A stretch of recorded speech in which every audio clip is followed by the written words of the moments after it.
Let's look at another example of percentages. What percentage of 96 is 8? So what does this mean? So what this means is if 96 is replaced by 100, then what portion of 100 will this 8 parts represent?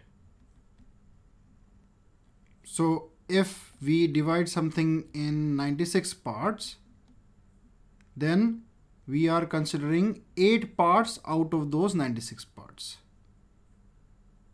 Now, if the same thing is divided into 100 equal parts, then how many portions does this 8 represent here? So let's say this is x. So x into 96 is equal to 8 into 100, or x is equal to 8 divided by 96 into 100. So 8 ones are 8, 8 ones are 8, 1 carry over, 8 twos are 16. Now 4 threes are 12 and 4 twos are 8, 2 carry over, 4 fives are 20. So this becomes 25 by 3. So this becomes 8 1 by 3. So what this means is 8 is basically 8 1 by 3% of 96. Now this type of calculation comes in very handy because there are so many cases where you have to express numbers or fractions or ratios in terms of percentages.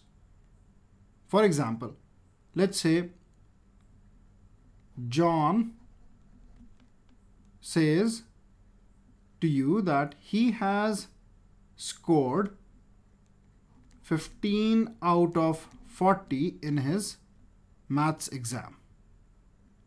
His friend Brian then comes and says that he has scored 20 out of 60 in his maths exam.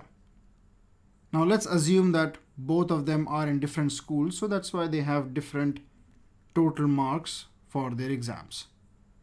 Now you want to find out who did better.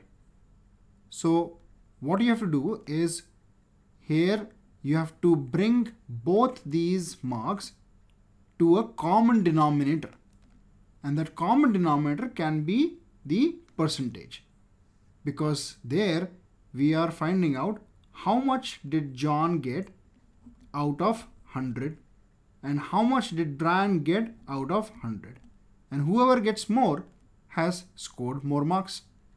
So let's take John's case. So basically, if out of 40 he has scored 15, then out of 100 how much has he scored? So x into 40 is equal to 15 into 100, or x is equal to 15 by 40 into 100. 0 0 gets cancelled, 2 5s are 10, so this becomes 75 by 2, which is equal to 37.5%. So John has scored 37.5% in his math exam. Now let's find the same thing for Brian. So I'll now use the shortcut. So basically 20 divided by 60 into 100.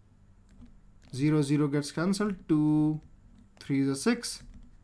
So 100 divided by 3. So this is 33.33%.